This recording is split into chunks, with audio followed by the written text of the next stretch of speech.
O namoro qualificado, ele gera direitos? Não. Esse é um dos pontos fundamentais da diferença, né? Inclusive, o próprio STJ deixou bem claro isso na decisão. Nessa decisão, ele afasta.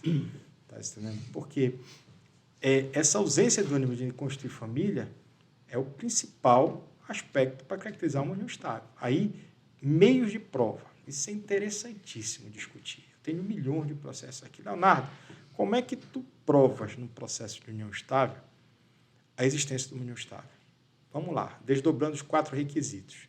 Primeiro, vamos deixar bem claro, a pior dependência de prova é a prostituta das provas. Sim. As provas testemunhais. E eu digo para vocês isso porque, como advogado, já peguei processo que o principal aspecto foi a prova testemunhal e, assim, foi processo que eu tive 3 testemunhas, outra parte arrolou 8 e foi aquela dor de cabeça, porque foram testemunhas instruídas, foram testemunhas que chegaram lá e desqualificaram. Impugnei, contraditei, pedi a prisão, mas não deu em nada. Então, depender desse tipo de prova é pior. O que a gente tem que se ater? Muito a prova documental. Que tipo de prova documental? De que a relação é pública. Foto com data, mostrando as pessoas em eventos, em viagens. Tá? Que a relação era contínua, que ela duradoura. Também um pouco de foto para caracterizar nesse período. Agora, como entidade familiar, aí tu tens um leque. Um leque para abordar. Por exemplo, dependência em plano de saúde, dependência em cartão de crédito, cheque, conta corrente conjunta, ser beneficiária em seguro de vida, ser principal condutora de um carro do outro. Uma vez eu consegui, no INSS, que fosse caracterizada uma pensão, porque eu tinha a prova de que a principal condutora do carro do veículo, na apólice de seguro, seria a companheira dele. Tá?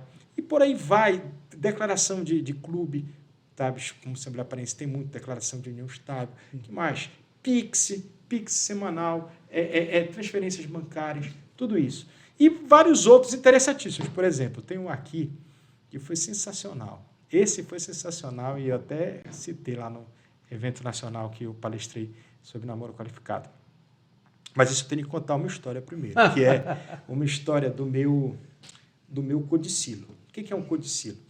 O codicilo é uma deixa testamentária envolvendo coisas de pequeno valor, a forma de como você gostaria de ser legado. No meu último livro, eu trago que o meu codicilo, inclusive o Cláudio foi lá, eu tenho uma playlist que no dia do meu velório já tem que ser tocada no Spotify.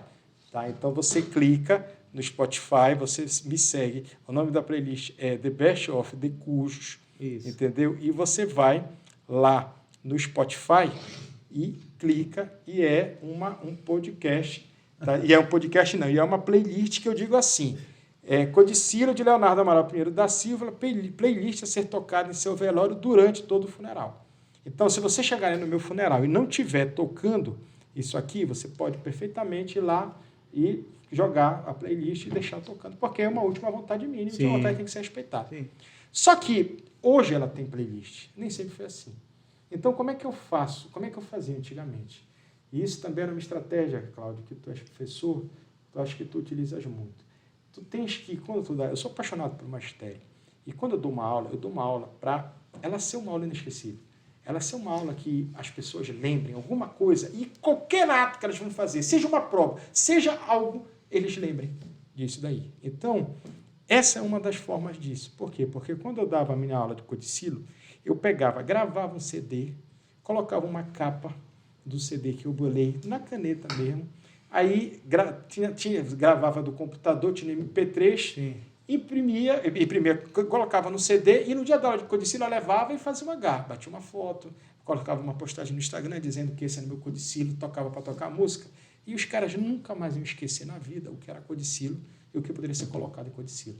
Então isso é uma sistemática que eu faço muito, faço com os meus filmes também, que é o próximo podcast que eu quero vir tratar aqui, a questão dos filmes de família. São muito bacanas. Muito legal. Essa é inesquecível. Não tem bacana. como o cara... É verdade. E o pior é que o cara me vincula. Fala, professor, não sei o quê. Esse último vídeo que eu postei, rapaz, tem gente de tênis que chegou comigo, Leonardo, eu vi aquela tua filme list que tu deste, eu adorei a Kramer versus Kramer. Então é bacana e fica inesquecível.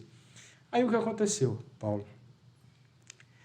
Eu, um dia, fui dar uma aula numa pós, e quando cheguei numa pós para dar uma aula, o cara pegou e fez um Spotify no dele, no The Best of the Cujo.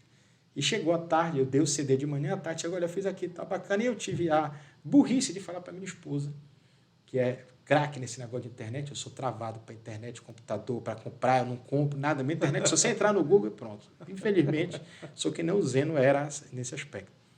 E eu mostrei para ela, olha aqui, o cara fez um playlist, rapaz, a minha esposa ficou indignada de eu, tamanho de advogado, professor, manja, atualizado de tudo, direito de família, etc., não saber ter um Spotify. E ela tinha uma conta no Spotify que tinha 6 contas.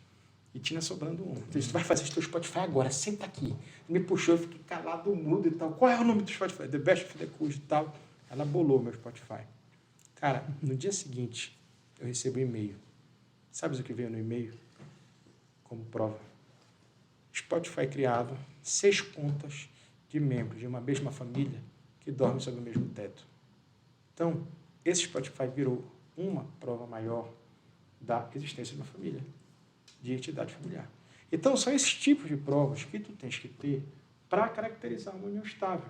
Uma ação de reconhecimento e uma ação de reconhecimento e de solução de união estável, se tu não formalizar de contrato. Como eu sempre falo, existem 2 formas de você viver uma união estável. Uma, você formaliza união, e formalizar a união você pode formalizar de vários tipos de contrato. Tu pode fazer uma declaração pública, tu pode fazer um contrato de convivência objetivando o futuro união estável, porque a união só se torna estável com o tempo.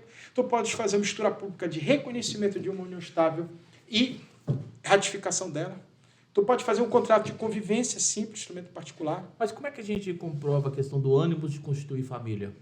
Esse fator de ter o Spotify em conjunto, de ter uma conta conjunta... A intenção, quer dizer, né? A intenção, né? Mas é a intenção, dependência econômica. Muitos estão de dependência econômica, a intenção de ter uma conta... É porque é o seguinte, sabe, eu não consigo visualizar, porque quando a gente pega esse julgado que você mencionou anteriormente, das pessoas que conviveram, moraram na Polônia, foram para lá, então passaram algumas dificuldades, sei lá, dividiram todos os custos. Aí, depois, essa pessoa não conseguiu a questão da união estável, é o namoro qualificado. Aí, a pessoa que tem uma conta no Spotify, que tem um cartão conjunto, vai ser caracterizado. Parece uma dissociação muito longa, entendeu? Paulo, não, eles estão em conjunto. O Numa não tem conjunto, presta atenção. Por que não teria? O cara, ele recebeu uma proposta para trabalhar e ela tinha o dinheiro e foi para estudar. São 2 contas conjuntas. Ele não bancou ela, não houve dependência de um de outro. Na outra, não. Na outra, quando tu colocas uma pessoa como tua dependente. Na outra, como tu tens uma conta corrente. Eu tenho um cartão para mim de esposa. Ela tem cartão, ela usa. Isso é um conjunto. A questão da dependência. Exatamente. Principalmente a dependência. E também nós não podemos